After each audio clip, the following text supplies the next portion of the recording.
What's up, everybody? Welcome to an Asian swing edition of the Rouslin's 3-Ball. I am Jason Rouslin, your host for this little short form video, where I give you a quick little introduction to the course, quick little introduction to the players, and then something I've added for this year that I really like doing is adding in a couple of sweats for day one, for Thursday, or actually tonight, depending on where you're playing. It's actually going to be Wednesday night. Lock is in... Well, I'm recording this at 1 p.m. on Wednesday, so lock is just in about 6 hours. So hopefully this is enough consumption time. It is a short-form video, so thought we had just enough time to get it done. So without further ado, let's learn about the CJ Cup this week. And this is the third year that the CJ Cup has been played. It's at the course called Nine Bridges. It's a par 72 measuring over 7,200 yards, somewhere in between the 7,200 and 7,300 yard range.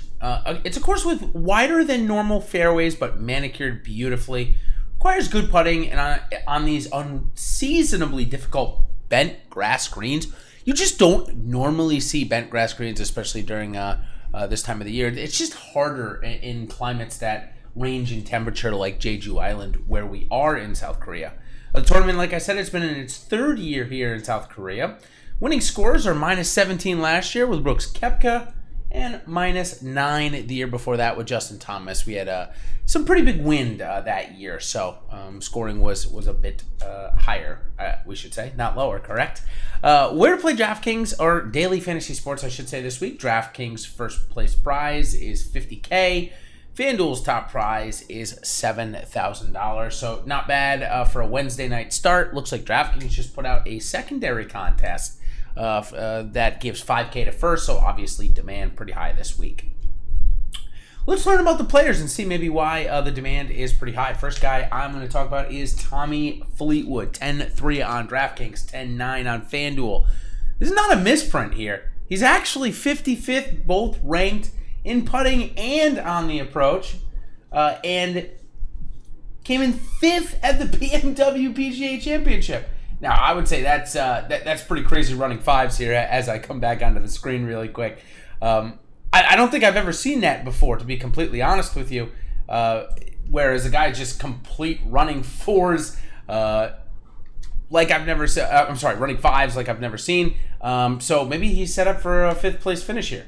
Not really sure. So sorry about that. Just going to swap in here. Just had to make sure I had the right file here. So back to Tommy Fleetwood. He's been searching for a win for quite some time, and last year had a couple of chances through the fall, through the Florida swing there, where he was at close at the Players, which I do have a little course correlation here to Nine Bridges here this week, and also was close at the Arnold Palmer Invitational. So hopefully Tommy Fleetwood can get it done this year, and it would be nice for him to get it done here this week. Next guy I want to learn about, you might have seen in my scrolling, is Danny Willett. Danny Willett, what a resurgence. He is coming in at 8,900 on DraftKings, 9,700 on FanDuel, coming off of back-to-back top 25s, or we'll say 26th at the Alfred Dunhill, 18th at the Italian Open, and then the week before that, he actually won the BMW. So really interesting there. Danny Willett, some superb form. No stats on the PGA Tour last year, just didn't get in enough starts. I suspect that'll change this year, however. Last guy we're going to learn about is Jazz Janawattanand. And if you haven't heard of this guy, he is, I believe, from Thailand, if I'm not mistaken, and he gets in via his Asian Tour exemption. This guy has been tearing it up over there on the Asian and Japanese golf tours. 8,100 on FanDuel, 7K on DraftKings. If you're new to the game, you might not know him. If you aren't new to the game, then you probably remember him from the PGA Championship. He headed into the final round as one of the top 10, ended up in 14th place, but still an incredible finish for a guy that does not play on a major tour, the European or the PGA at this point in his career. So Jazz Janawattanand, definitely somebody to take a look out for this week. And how about for tomorrow as well? The bets in round 1 Showdown focus slide now, because golf sweats are the best, and so why not just start the fun right away? So we're going to go with the round 1. Jazz Janawattanand is plus 110 versus Emiliano Grillo. And while Grillo is likely a long-term form, is probably a better golfer, he's putting so poorly right now. And Janawattanand has been playing very well hits a ton of greens. So I like Jenna Watanabe as plus 110. I also like Adam Long, plus 125 versus Ian Poulter. Ian Poulter is way out of form right now, and Adam Long is way in form. So I'm going to take that and see if we can get it. Last week, we nailed Keegan Bradley, plus 105 versus Daniel Berger, and we nailed Russell Henley, minus 115 against Mackenzie Hughes. But we won that bet by 2, and we took the half a stroke, so that got us down to minus 105. So pretty good last week, 2-0. Brings my record to 4-1-1 on the year. Pretty stellar, not bad if you've been following along.